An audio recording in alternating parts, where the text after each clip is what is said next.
marka aad ka maqan tahay dalkaaga hooyo waxaad la kulmaysaa caqabado fara badan taas oo ay kuu dhalin karto xaalad ka duwan midka aad ku jirtay balse maanta sheekadeennu waxay daaran tahay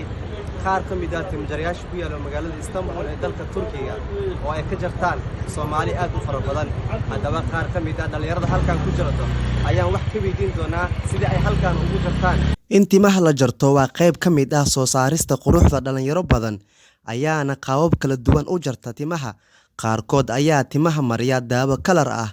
mashquulka aad u badan iyo macaamiisha oo lagu maamuuso soo dhaweyn diiran ayaa sabab u noqda in ay halkan u noqdo saldhig kulmisa boqolaal dhalinyaro oo Soomaali ah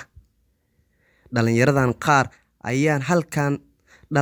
qaar ayaa halkan loogu jaraa boono ama rasiid si ay dib ugu soo laabtaan marka la gaaro lambarkooda oo ay u noqdaan kuwa markooda loo shaqeeyo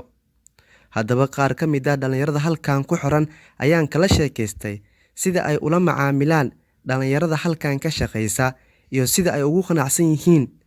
in halkan ay timaha ku jirtaan. Assalaamu calaykum asxaabta channelka Bashka aad u salaamaya hadda waxaan joognaa maartay raisle Turkiga ku yaalo qaar ahaan dhinaca maartay ku yaala Yusuf Pasha leena ku jirnaa dhalinyar Soomaaliya aan ku wada jirnaa hadda wiilkana maartay timaha si aad ka yalla maxaan macnaatu ka yalla iyo xira marka leenka ku wada jirnaa hadana wala iga jaraa haduu Allah yaraaho insha Allah dhalinyarta aad aan wada salaamaya bulshada meel walba ay joogto meeshan soo dhaweynteeda aad u wanaagsan tahay soo dhaweynteeda wallahi waa dhalinyar aad u wanaagsan oo maartay xagga akhlaaqda diinahaneed waa aad u wanaagsan dadka dhalinyarada ka jirta dhalinyarada Itoobiyaanka ma ka mid tahay Soomaalida ka jirta maani Soomaalida ayaan nahay laakiin meeshan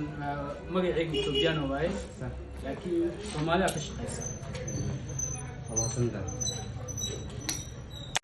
diiwaan soo dhow saaxiib ka waran goobtan aad timaha ka jarnaysid iyo sida aad ugu qanacsan tahay timjarahan maasha Allah Bashka waan ku dhawahay aad iyo aad u mahadsan tahay oo soo dhaweynayaa meeshan waxa waaye meel oo Soomaali iskugu imaado jarmadeedana aad u wanaagsan tahay maasha Allah waa jawi degan haddaba adigu ma ka mid tahay dadka halkan timaha ku jarta haddii aad joogtid magaalada Istanbul ee dalka Turkiga fadlan muuqaalka like iyo follow dhaha siina share gareeyo mahadsantiin